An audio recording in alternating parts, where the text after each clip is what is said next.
this is a pressing issue. It's related to billing, and goodness gracious, the amount of people that do work and don't bill for it, it's always a shock to me. Um, Well, first of why all, don't we don't start with tell just me your that's experiences? happening. If you tell me we're not billing, I'm going to cry. I wasn't I there, but know. you're right. But you're right. It happens. It happens. Yeah, absolutely. So share your experience for us with what happened recently. So, okay. What brought? And by the way, you just triggered a thought. I literally this week just got an invoice from a past vendor from 2 years ago, and it wasn't an enormous amount, but it was 15, $1,800. I mean, it's a significant amount of money. And the investing, I'm like, what is this for? And it was for a satellite office. And, you know, I don't know. I'm thinking poorly of this vendor because it took them almost 2 years to bill us. And so even if Yeah. it's legit, I get it if we owe the money, but so it started me thinking about the importance of the relationship that our back of the house administrative, in this case, accounting people have on the relationships with our customers, with our partners that we all work so hard.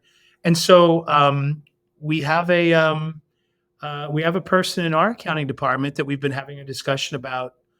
We don't want to just meet expectations and get things. I'm looking for a better encounter for our customers Yeah. with anybody in our organization, accounting included. So that it started me thinking about, um, well, what are you saying? I want people to love getting our invoices, right? Nobody loves getting invoices, but I want it to be regularly scheduled. It shouldn't Yeah. be a surprise when we're working for you regularly. If we mail copies on Thursdays, then let's make sure we're mailing them on Thursdays. If we're sending them out via email, then let's make sure we send them to the right people. How many times, I know Experience Builders listeners know this, but you're sending them to the salesperson or somebody you work with who may sit on that and not forward it to the right people. And now, if you're a couple of weeks past a due date, now somebody from a company is calling to follow up on it. And it's the first time the finance and accounting team on the customer side are even seeing it. And Yeah. somebody's telling them, this is late and could you please pay today? And you go, this is not how we want to do that. So that's what I started thinking about is I don't know if we call this. First, I was like, how do you improve your accounting process? Love my invoicing. That's what I thought would be a great title. Love my Well, bills. yeah, to be clear, it's also, there's two parts of the invoices. One's getting them out, the other's getting them paid. And those are two Yes, different stories. On the they getting it are. paid, it's not your it's not your team's responsibility to actually get them paid. Yes, they can follow up. Yes, they can remind. But we're just talking about what you can actually control, which is Absolutely. Right. actually getting the invoice out. And man, I can't tell you how frustrated I would be if I got an invoice like you mentioned months and months after I've even forgot about that project. It's it's not a good experience. What do you feel like makes a good experience when receiving an invoice outside of maybe just the timing? So we know that we want to have it promptly, but what else? So as the owner of the company, most invoices don't come to me anymore, but there's a couple vendors that are regular vendors. I'm still copied in that group that gets them. Sure. So, man, I'll tell you, it's comforting if I get the Friday email copy. I can tell their cycle. I'll tell you what else is comforting, Khalil. Um, if I always open them up, look at them, sometimes I'm comforted when I get an $82 invoice or a $26 invoice.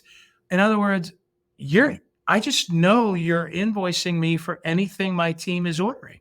In this case, I'm thinking of a particular materials supplier, and that we're very active with. And so there's a statement in there about what our balance. I can get a quick peek at the bottom. It says what's my current, if there's any past due. If it's a big invoice, it might trigger me asking somebody, in operations, hey, what was this? I noticed we ordered $8,700 worth of plywood. What do we got going? What's going on? To me, that's so. I think the regularity is part of it. I think I hear my accounting people, the folks that do my payables, talk about, oh, we just heard from Jody at blah blah blah, or I just love talking with Helen at so and so, and I love when they connect because um, when it's a customer of ours, when we're asked to show grace for a customer that generally, pays us, well and on time, we'll do anything to help them out in a crunch situation. And I also like to know that that relationship's beyond me and the owner of that customer company or vendor company. It's great when you see your people develop those relationships. It just because ultimately you're the end user customer is the beneficiary of that because it just keeps things moving smoothly and Yeah. quickly. So I think those are the things I look for: regularity, good information on it, um, and hearing feedback that the human beings that are managing that accounting process, Khalil, are getting along.